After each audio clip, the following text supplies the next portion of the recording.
Gatot Kaca adalah perjuangan. Ini sebuah karya yang akan bertahan sampai akhir.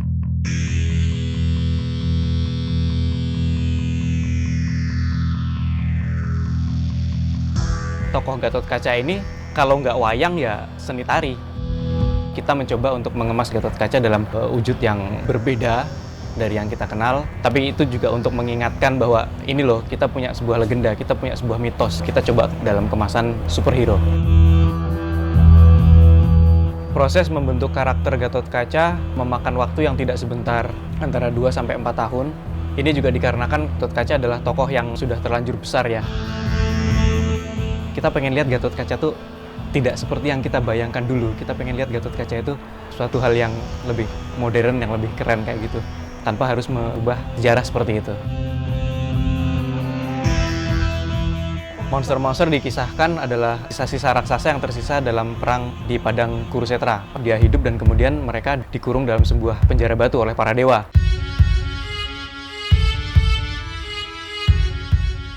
Hal yang menarik dalam produksi web serial superhero Indonesia Gatot Kaca ini adalah gimana cara kita menyajikan supaya bisa diterima oleh generasi muda sekarang. Seperti misalnya Gatot Kaca saat ini kita menggunakan topeng, karena dalam kisahnya memang Gatot Kaca itu menggunakan topeng wajah atau topeng baja. Kita belajar bagaimana caranya menyeimbangkan antara imajinasi dengan keterbatasan alat. Gimana membuat mistis dan mitos itu tadi menjadi logis. Nah, itu tantangan tersendiri buat kita.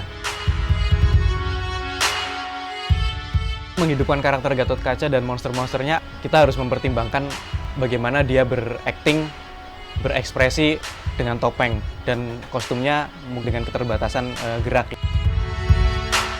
Kemudian untuk monsternya sendiri, gimana cara ngidupinnya? Ya tentu saja dengan latihan. Mengekspresikan karakter dengan sebuah topeng itu memang bukan hal yang mudah.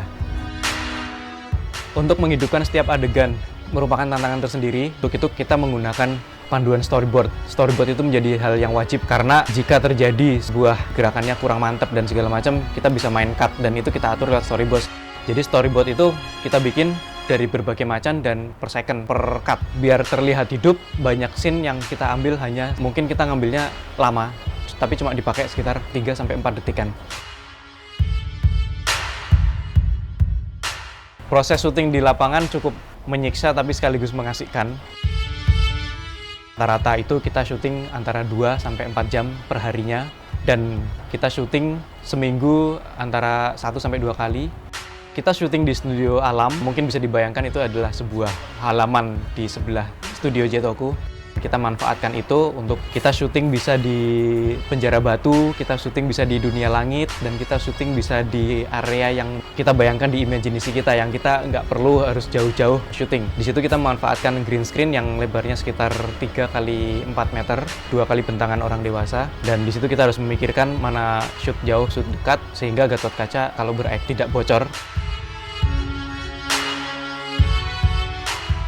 Dalam rangka untuk menjelaskan ini nanti bakal jadinya seperti ini loh. Nah, itu yang susah. Menyatukan imajinasi sutradara dengan imajinasinya si talent. Itu susah. Kadang perlu dicontohkan ketika Mas gerakan melompat di udara sambil mengangkat tangan untuk membelah batu itu kamu harus seperti ini dan lurus. Nah, seperti itu karena kadang talent tidak tahu arahnya dari mana dan talent tidak bisa membayangkan, oh batu besarnya itu arahnya di depanmu dan kamu loncatnya sekitar 3 meter di atas sehingga kecepatanmu harus seperti nah seperti itu.